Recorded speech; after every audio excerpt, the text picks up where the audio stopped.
The wind carried no scent, no sound, only the emptiness of a world long abandoned. Cracked pavement stretched for miles under ash-gray skies, swallowed by wild vines and rusting skeletons of vehicles that hadn't moved in years. The city once known as Halpern was now a forgotten fragment of civilization, a graveyard of memories where only the brave, or the foolish, dared to remain. Hidden beneath the collapsed shell of what had been the old science museum, a group of 50 survivors held their breath, both literally and metaphorically. They were the last known people in this part of the dead zone. The rest had fled years ago, or worse, become something else. Among them, Nora stood watch. She was small but sharp-eyed, a former radio technician turned lookout. Wrapped in a torn raincoat and armed with a cracked pair of binoculars, she scanned the street through a break in the rubble wall. Her job was simple: listen, observe, and press the silent alarm if anything moved out there. But what haunted Nora most weren't the creatures. It was the silence. That terrible, aching silence that came after humanity's voice was silenced. It was why they had started calling their hideout the Void. Below her, in the labyrinth of reinforced tunnels the group had repurposed, the others were waking. The morning routine was sacred now, a shared prayer for those they'd lost, then the ration line, then the jobs list. They had doctors who weren't really doctors, teachers who used to fix cars, and a leader who once sold groceries. His name was Marcus. He was tall, mid-40s, and wore his grief like armor. Every scar on his hands told a story he refused to share. What mattered to him now was keeping these people alive. Not just surviving, but living, as much as they could. Every morning, he read out messages from their hope wall, a board where people wrote things they remembered, dreams they had, or people they hoped were still alive somewhere. Today, one note caught everyone's eye. It was new. Someone is listening. We heard your broadcast. We're heading east. Stay strong. Gasps broke the silence. Nora came running down the concrete ramp just as Marcus was reading the message again. Who wrote it? She demanded, heart pounding. I didn't authorize any outgoing signal. Marcus looked equally confused. Then who did? They all turned toward the back wall, where the old shortwave transmitter sat covered in blankets. It hadn't worked in months. Or so they thought. That's when Ben spoke up.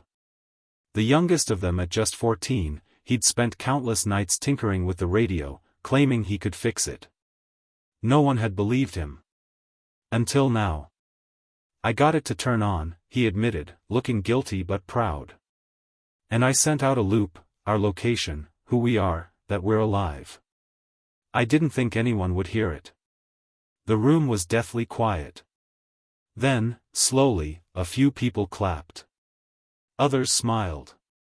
A spark of hope caught fire. But Marcus didn't smile.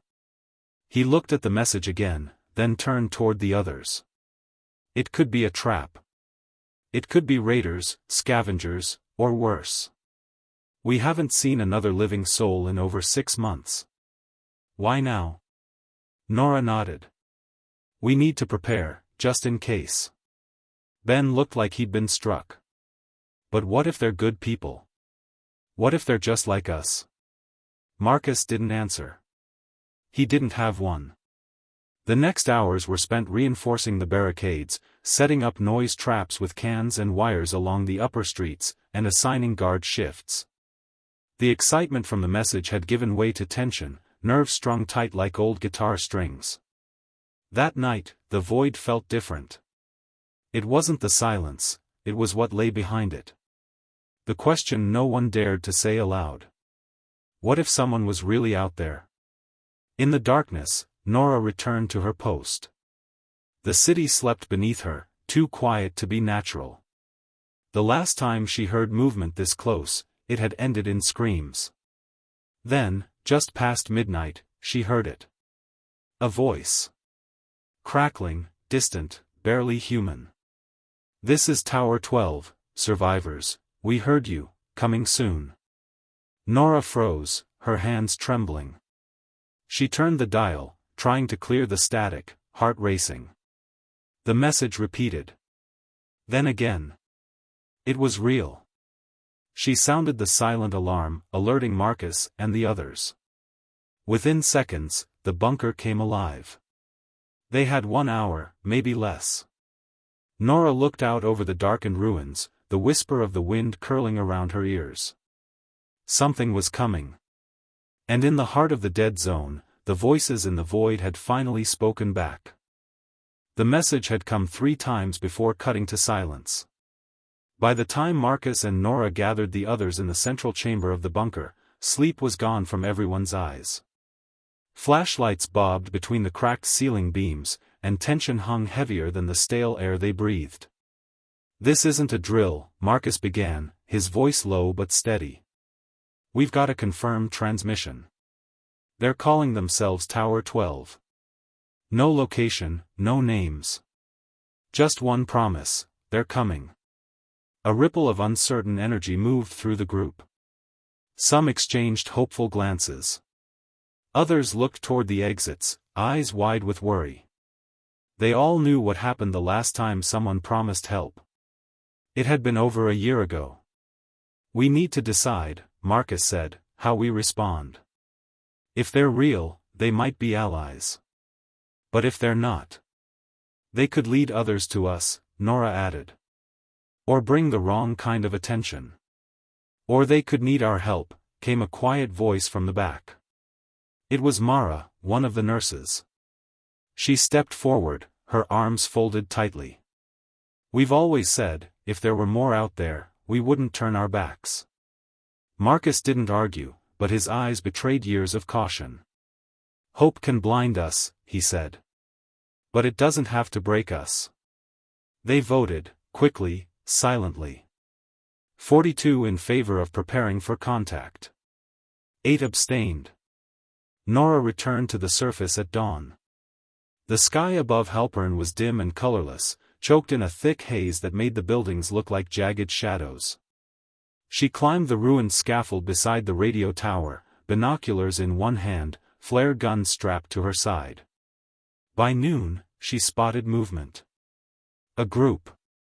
4 figures. Approaching slowly, deliberately, sticking to the alleys. They didn't move like infected. No stumbling. No moaning. Just sharp, trained steps, calculated. She whispered into her handheld mic, "Movement spotted. 4 individuals. About 12 blocks out. They're headed our way." Below, the survivors mobilized. Marcus split them into positions: front gate, fallback corridor, secondary lock. They didn't have real weapons, just sharpened rebar, a few old pistols, and their numbers. But sometimes courage counted more than bullets. Ben stayed glued to the radio, monitoring the static for updates. He wore headphones too large for his face, but he sat up straight, determined. "Nothing yet," he said, eyes flicking between dials. But the signal was real. At the barricade, Marcus and Nora waited, eyes fixed down the long street. The footsteps were louder now. Then, finally, they saw them. 4 figures stepped out into the open. 2 men. 2 women. Their faces were masked with scarves, eyes alert but not hostile. One raised both hands, palms open. "Peace." Marcus lowered his makeshift spear, stepping forward. "Names." One of the men, tall and wiry with ash-covered skin, nodded. "Gavin. We're from an old military outpost 20 miles north. Tower 12 is a name we gave it. The place is gone now." "Gone?" Nora asked. "Overrun. We lost it a week ago. There were over 30 of us. We're the last 4. A heavy silence followed. Gavin stepped closer. "We heard your signal. We thought it was a mistake. Then we heard it again. We needed to know if it was real. We came." Marcus looked them over carefully. No wounds. No suspicious gear. But no supplies either. You came all this way unarmed? We didn't want to appear threatening. That usually means you're hiding something. Gavin didn't flinch. We're hiding nothing. Just hoping for a chance to start again. There it was again, that word. Hope. Dangerous, bright, and blinding. Nora looked at Marcus. If we turn them away, we'll never know. If we let them in. We monitor them closely, Marcus said. One mistake, and they're gone. The gate opened. That night, the void felt smaller. The 4 new arrivals ate in silence, grateful but restrained. Gavin shared fragments of their journey, abandoned highways, burned-out towns, corpses still clinging to fences. But one detail caught everyone's attention. We passed others, he said. Not infected. Armed. Moving in organized patterns. Too clean to be raiders. Too quiet to be friendly. Marcus leaned forward. You're saying there's another group? Gavin nodded. Out there, somewhere. Watching. The room fell into a hush. The kind that crawls under your skin. Nora didn't sleep that night. She stayed by the entrance, watching shadows play tricks on the street. A world so silent, it made every small sound feel like thunder. In the distance, a metal can fell. Then another. One of their traps. A test? Or something worse? She raised her binoculars slowly. And froze. In the distance stood a silhouette. Alone. Unmoving. Watching. The silhouette didn't move. Nora stayed crouched behind the barricade, her breath shallow, her fingers wrapped tightly around the grip of the flare gun. The figure stood just beyond the edge of the light, where the broken street met the fog. Its outline flickered slightly as the morning haze shifted, broad shoulders, human posture, arms at its side. Not a lurker. Not a shambler. It was watching. She pressed the silent alarm switch twice. Below, the bunker came alive. Marcus and Gavin were the first to reach her, moving swiftly and silently. Where? Marcus whispered. Nora pointed. Straight ahead. Just past the storm drain opening. They all looked. The figure was still there. But only for another heartbeat. Then it stepped back, vanishing behind the crumbled remains of an old pharmacy wall. Gavin raised his voice slightly, still careful not to shout. Could be a scout. We used to send them out to survey other survivor zones. But they never watched this long. Marcus turned to Nora. Wake the full guard. Lock down all gates. No one goes out today. As the bunker snapped into high alert, anxiety rippled through the 50 survivors. Everyone remembered the last time a stranger watched them. It hadn't ended well. But this felt different. This felt patient. Ben stayed glued to the radio. The static whispered and cracked like dry leaves underfoot, but no voices came. Just that low hum of empty airwaves. Still, he didn't stop listening. They might be testing us, he said to no one in particular. Like animals checking a fence. Downstairs, the new arrivals, Gavin, Marla, Tien, and Ronan, were isolated in the second-level chamber. Not quite locked up, not quite trusted. They didn't protest, though Gavin did ask one question. Has anyone ever made it into the bunker without being seen? Marcus studied him. No. Why? Because someone tried this morning. I saw the boot prints. Worn leather, deep tread. That wasn't one of ours. Marcus ordered a sweep of the upper tunnels. 3-person teams with hand lights and radios combed every entrance, every sealed door, every vent grate. They found nothing. But by sunset, fear had taken root. A council meeting was called in the mess hall. It was dimly lit, every chair filled with someone who'd already seen too much. The air buzzed with worry, unspoken but thick. "We can't live like this," said Mara. "If they're out there, why not show themselves?" "Because they want something," Marcus said. "And they're trying to figure out how to get it without asking." Gavin leaned forward. "They could be watching us to learn our defenses. They might not be interested in a conversation. They might be interested in our supplies, or our water system." "They'd have attacked already," Nora argued. "They're careful. That means they fear us too. Or at least respect our caution." Ben raised a hand, hesitant. "What if they're just alone? Like we were? And watching is all they know how to do?" The room quieted. For a moment, everyone saw themselves in that figure, standing just outside safety, watching something impossible. A life. A home. But the moment passed quickly. Marcus stood. "We post tripwires. Every corridor. We assign a second night guard. And no one, goes out without a team." As the meeting ended, Nora returned to the surface. The sun was gone now, leaving only the blue-gray wash of twilight.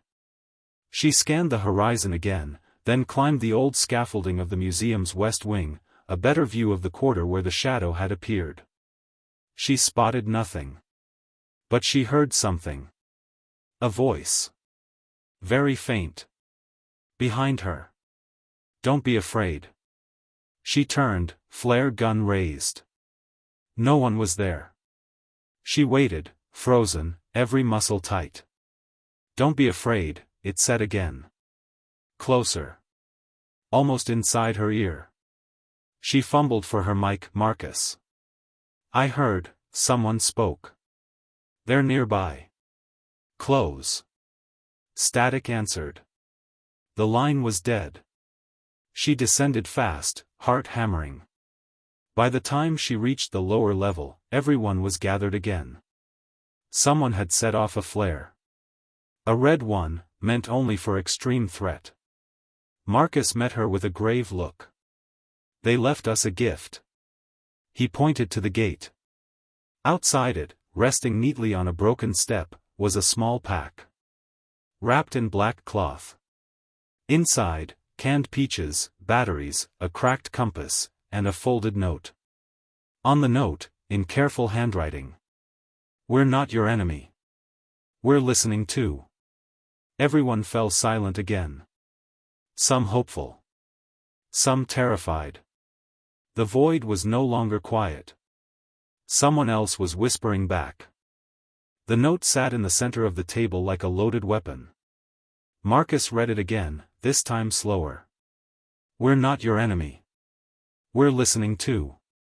There were no names, no markings, no clues, just those few words and the odd assortment of supplies left behind like a peace offering. But peace wasn't something they could trust easily in the dead zone. "They're baiting us," said Tien, arms crossed tightly over his chest. "First the shadow. Now a gift. It's a slow push.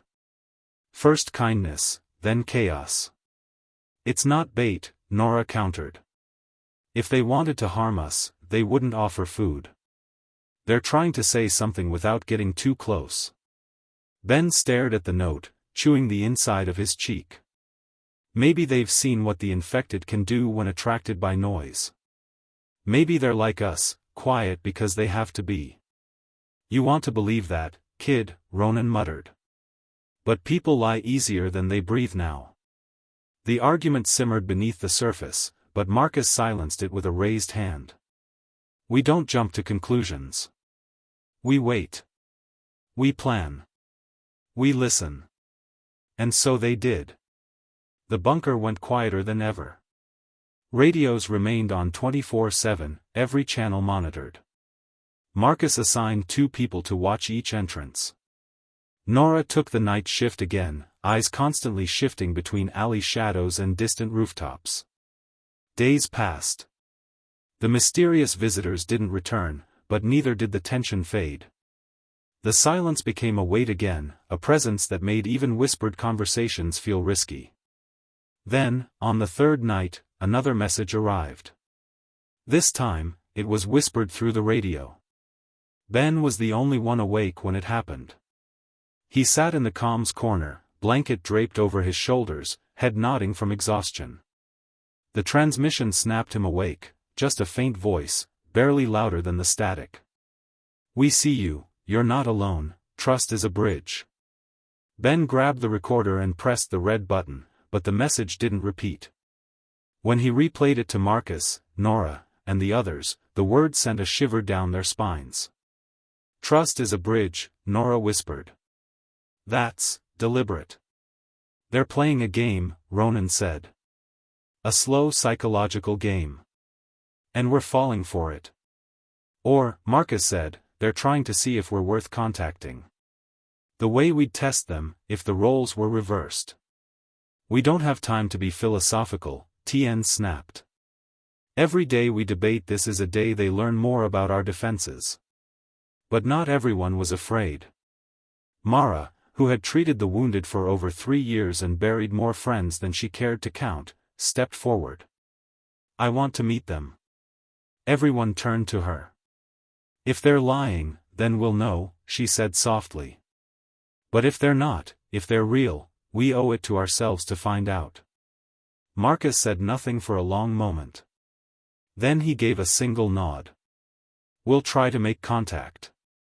They prepared a response, brief, cautious, clear. "We received your message. We seek peace. One of ours will come unarmed, under white flag." Nora volunteered. No one was surprised. She was fast, smart, calm under pressure. She knew the city's broken edges better than anyone. And maybe, deep down, she needed to see who had been watching. They chose the old elevated station on 5th and Claymore. Open space, high visibility, only one staircase up. The meeting would happen at dusk. A white cloth was tied to a stick and carried by Nora, who wore no visible weapons. Ben adjusted the transmitter and headset they rigged together. "We'll hear everything," he told her. "If anything feels off, say, silver fog. That's our pull-out phrase." Nora nodded. Then she was gone. The walk through the streets was surreal. She moved carefully, past shattered windows and vines growing through steel. The silence was heavier today, as if the city itself was holding its breath. She reached the platform at 7:04 p.m. The wind rustled old maps. The rails were dust-covered, unused for years. And then, footsteps. 1, 2, 3. A figure stepped into view from the opposite end of the platform. Nora held her ground. They stopped a few yards away. Their face was covered by a scarf, goggles over their eyes, a soft hood drawn up. They held nothing in their hands. "I'm from Haven Post," the figure said. Voice soft. Controlled. "What remains of it?" Nora frowned. "That was lost last winter." "Not entirely. We scattered. Most went south. Some of us stayed. We've been watching." "Why?" "Because the void is the last stable pocket we've seen in months. People are talking. Whispering, even over dead radios." Nora hesitated, then asked, "What do you want from us?" The stranger answered without blinking. "Unity. Communication. A plan." Behind her, static crackled in the earpiece. Ben's voice came through. "Nora, you're 6.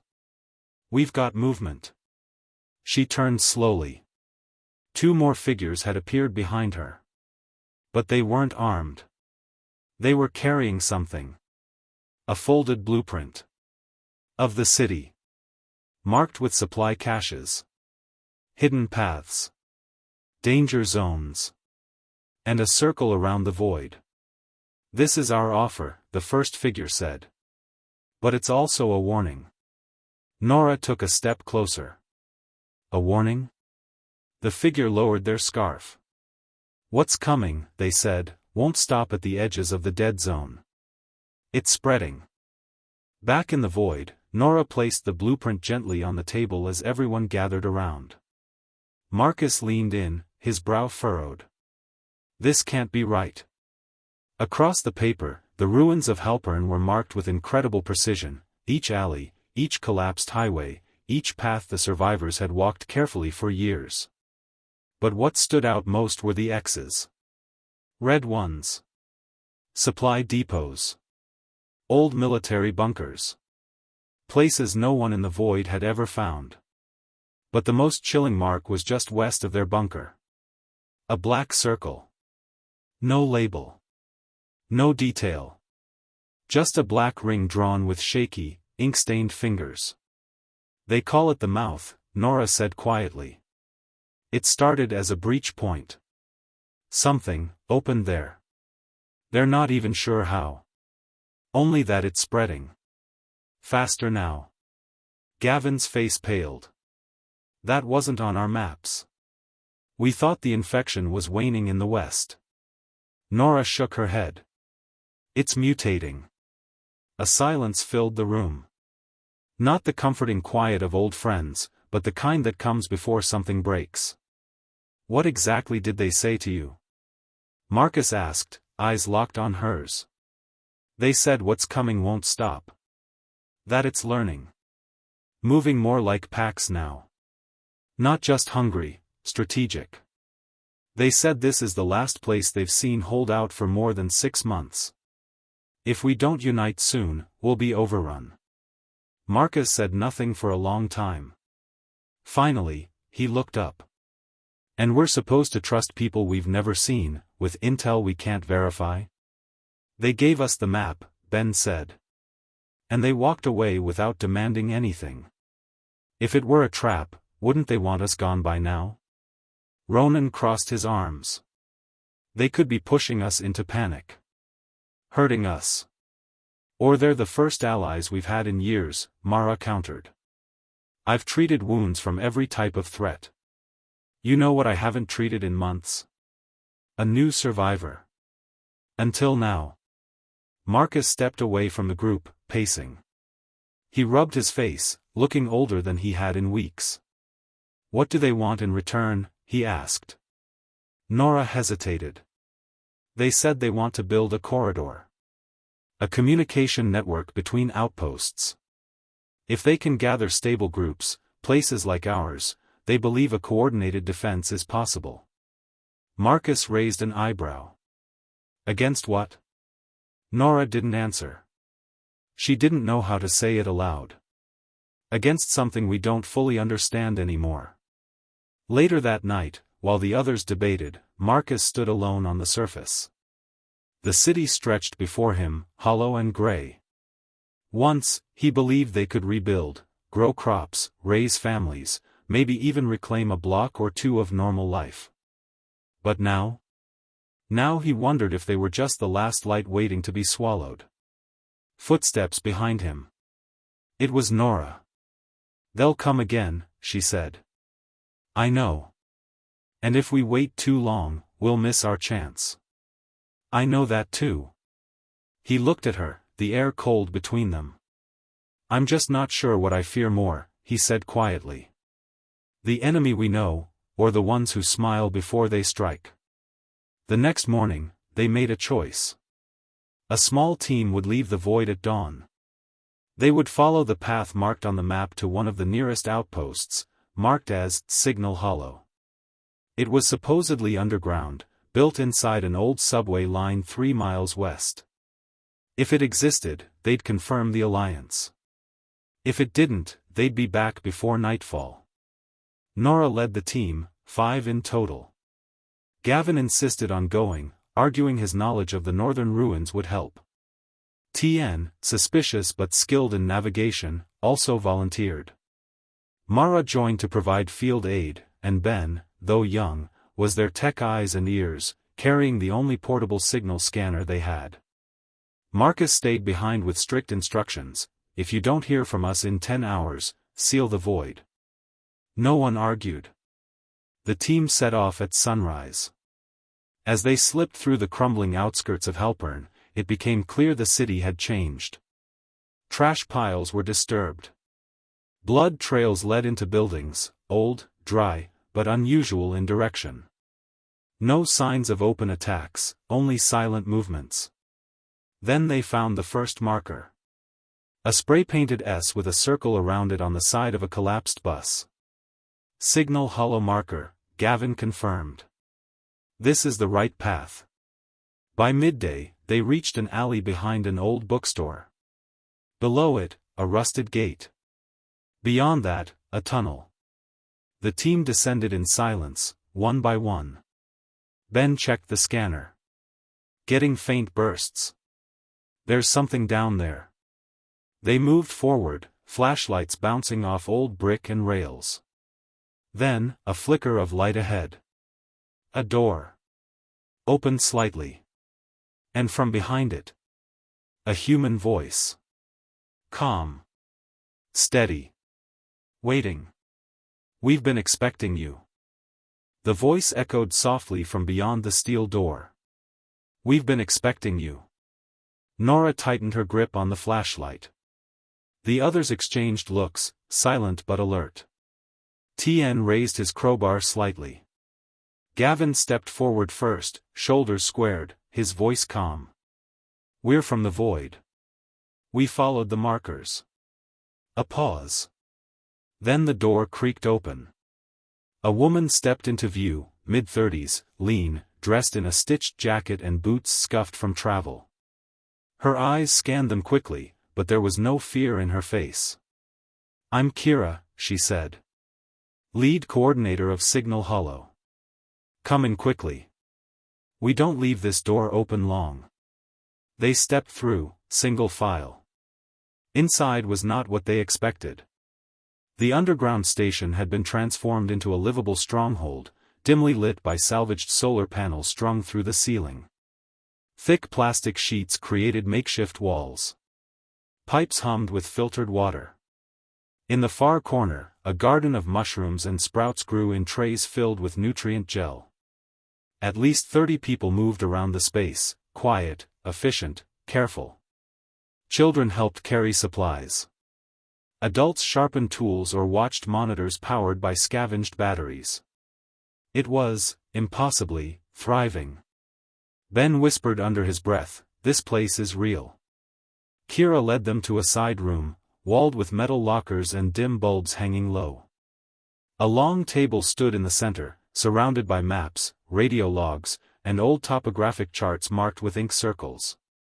You were contacted by our scouts, Kira said, sitting down. We didn't expect a response so soon. You left us a map, Nora replied. And a warning. Kira nodded. Both were necessary. Tien leaned forward, eyes narrowed. What exactly are we warning against? Kira tapped one of the maps. We've been monitoring dead zone behavior for nearly a year. The infection doesn't just spread randomly anymore. It clusters. Moves. We believe something, someone, is coordinating it. Mara frowned. You're saying the infected are being led? In a way, Kira said. Not all of them. Just some. The faster ones. The ones that hunt in silence. They've been spotted marking territory. They move in formation. They avoid obvious traps. That's not possible, Gavin said. We've never seen anything like that. You've never seen it, Kira corrected. Because it hasn't reached you, yet. Nora remembered the black circle on the map. The mouth. That's where it's coming from, isn't it? Kira nodded. A crater. We believe it was once a failed government lab. We intercepted fragments of transmissions, references to Phase 7. Then nothing. Ben stepped closer to the charts, wide-eyed. Phase 7. We think it's a version of the virus, Kira said. Engineered. It adapts faster. Controls behavior. Some say they've seen them communicate, without speaking. Silence filled the room. Then Kira continued. We're building a network. Between strongholds like ours and yours. We've confirmed 3 so far. If we unite before this next phase spreads, maybe we stand a chance. Nora asked, and if we don't? Kira didn't answer immediately. Instead, she handed over a hard drive. Everything we know is on this. Research logs, sightings, patterns, coordinates of dormant caches. It's yours, if you're willing to link our systems. Ben looked at Marcus through the portable video screen. He had stayed back at the void, watching the feed via a makeshift relay. Marcus gave a slow, reluctant nod. We'll review it. But no promises yet. Kira smiled faintly. That's more than most offer. Just then, alarms buzzed across Signal Hollow. Kira stood fast. Stay here. But Nora and Tien followed her, instincts kicking in. Out in the main station, people were moving fast, pulling children behind barriers, setting up silent alarms. At the far monitor, a young scout called out, "Movement. Northeast tunnel. 4 figures. Fast." Kira's face went pale. They found us. Nora tensed. Who? Not infected, Kira said. Worse. The ones who abandoned Haven Post. The ones who think no one deserves to survive if they can't rule what's left. Raiders? Tien asked. No, Kira said. Former humans. Now something else. Through the camera feed, they saw the figures, cloaked in ragged hoods, eyes glowing faintly under night optics. One of them sniffed the air like a predator. Another pressed a hand to the wall, as if listening to vibrations. Then they spoke, through a hacked channel. Void. We see you now. Ben's voice crackled through Nora's earpiece. We've got a signal breach. They're tapping in. Marcus says we're exposed. Nora turned to Kira. What do we do now? Kira looked straight at her. We hold the line. And we pray the others are ready. The silence shattered as the first impact hit the outer door. A metallic clang echoed through Signal Hollow's chamber like a war drum. Dust fell from the concrete ceiling. Lights flickered. The air turned sharp with tension. Positions. Kira shouted. People moved fast. Signal Hollow wasn't just a shelter, it was a machine built to survive. Barricades were rolled into place, rifles checked, shields raised. They had prepared for this. They had rehearsed. But never against them. From the viewing screens, Nora watched as the intruders crept closer through the northeast tunnel. Not quite human, not fully turned, something in between. Their movements were too fast, too precise. One scaled the wall like a spider, another dropped on all fours and crawled silently, head twitching as if tracking a scent. Tien murmured, they're using tactics. Like they've done this before. Ben was at the signal station, hands moving over the keys. They're jamming local comms. I can't contact the void. Nora's eyes narrowed. Then we fight through. Kira handed her a modified flare pistol. This isn't standard. It's been re-engineered to ignite on contact. Aim for the eyes. They're still sensitive to light and heat. Nora nodded and took position behind a reinforced barricade near the eastern corridor. The lights went out. Total darkness. For 3 seconds, the bunker held its breath. Then chaos exploded.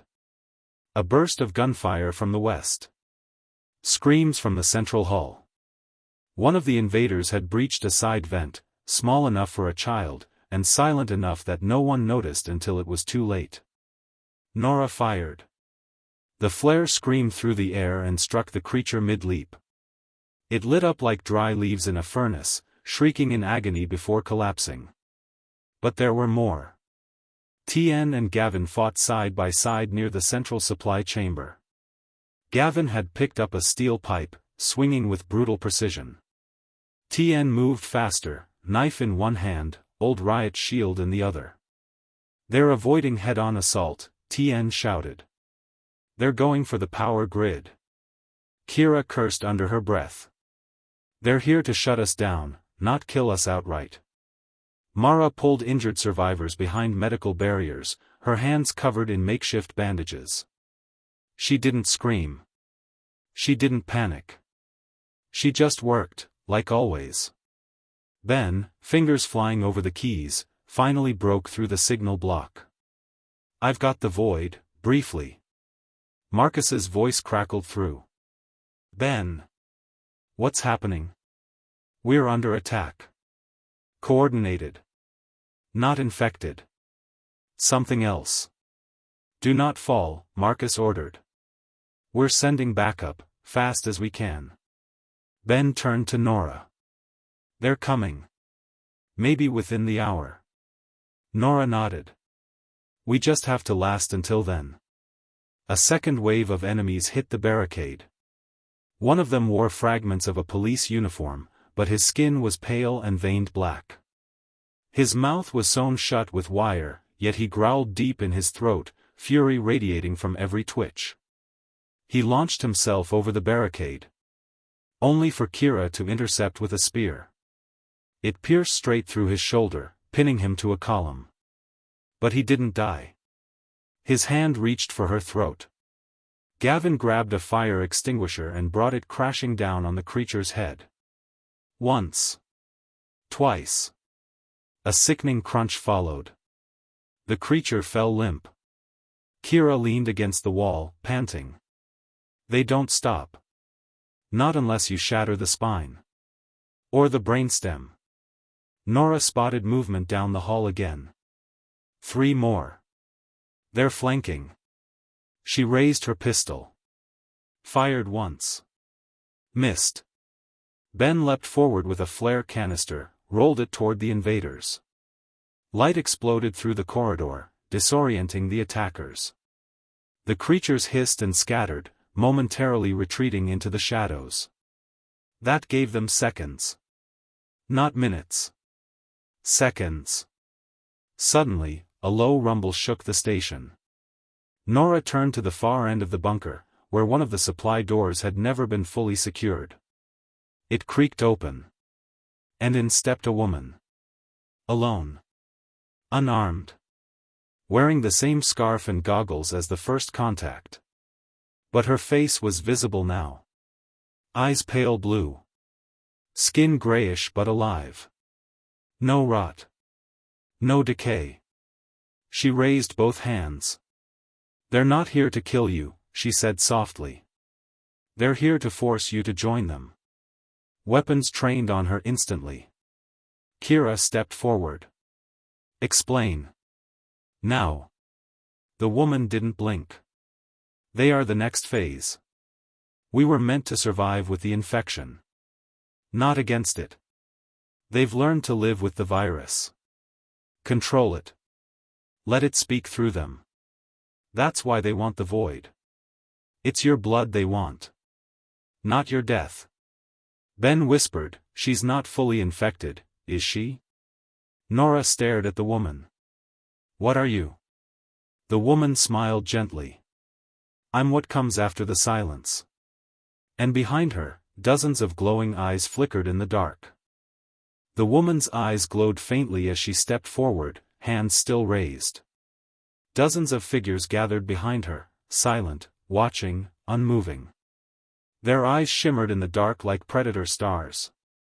"I was like you once," she said, her voice a calm ripple in the tension. "Scared. Running. Hiding in bunkers.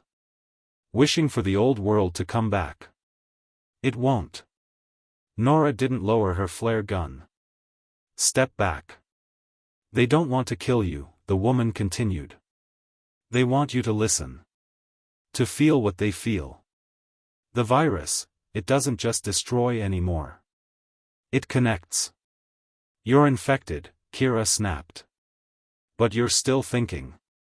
"Why?" "Because I didn't resist. I let it in.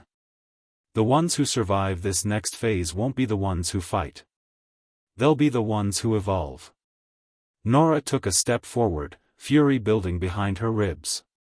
You want us to give up everything human and merge with that thing? The woman smiled faintly.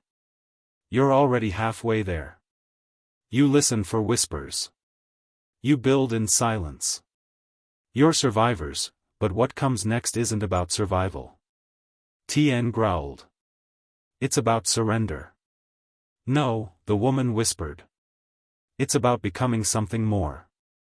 Behind her, one of the creatures moved forward, arms out in peace. His face was scarred but alert, and he dropped an old void signal patch on the ground, one that belonged to a scout lost 6 months ago. Ben gasped. That's Jasper's. Nora's heart dropped. You turned him. The woman's expression darkened. He joined us. Willingly. After you left him behind. Nora's hands trembled. For a moment, the flare gun wavered. Then Kira raised her voice, You're not gods. You're not messiahs. You're still infected. And this place? Signal Hollow doesn't fall. Suddenly, a blinding red light flared across the ceiling. Backup had arrived. The Void's second defense team, led by Marcus, burst through the southern passage with reinforced shields and signal disruptors. Makeshift sonic cannons mounted on scrap carts blared into the tunnel, disorienting the invaders. The infected hybrids shrieked and scattered. The woman hissed, covering her ears, retreating just slightly, but her voice cut through the chaos. You can delay the future, but it's already coming. Marcus stepped forward, armor dented, eyes filled with steel. We are the future. The ones who still choose. The ones who remember. And with that, he raised a launcher crafted from scavenged gas valves and ignited the modified blast canister at the tunnel mouth. The explosion shook the tunnel. Smoke, fire, and dust billowed as the creatures fled into the deeper ruins. The woman's voice called once more, this time from the shadows. When you're ready, we'll still be listening. And then she was gone. The silence returned. Real silence. Not the haunted, heavy kind they'd come to know, but the breathless stillness that follows after something has passed and left you changed. Hours later, back in the central chamber of Signal Hollow, the survivors patched wounds, repaired breaches, and gathered around the table again. The map of Halpern still lay there. Now marked with new ink, Signal Hollow connected by line to the Void, to the eastern ruins, to other pockets that had begun transmitting again since the flare went up. Was she telling the truth? Ben asked quietly. Is the virus evolving? Nora sat beside him, her hands still dusted with ash. Maybe. But it doesn't matter. What do you mean? It's not about what they're becoming, she said. It's about what we refuse to lose. Our choice. Our loyalty. Our humanity. Kira added, they want unity through infection. But we've built something else, unity through trust. Marcus stepped forward, laying the hard drive they'd secured from the woman on the table. We learn what we can, he said. We understand what's coming. And we prepare. He looked at all of them, some bruised, some trembling, but alive. We will not be the last voice in this world. Not while we have breath. Outside, the wind shifted through the shattered buildings of Halpern. Above the ruins, old antennas flickered to life again. Faint transmissions crackled through distant frequencies, as other survivors picked up the new signal. A beacon. A promise. The Void, once a silent corner of a broken world, had become something more, a message. We're still here. We still fight. And we still choose who we become.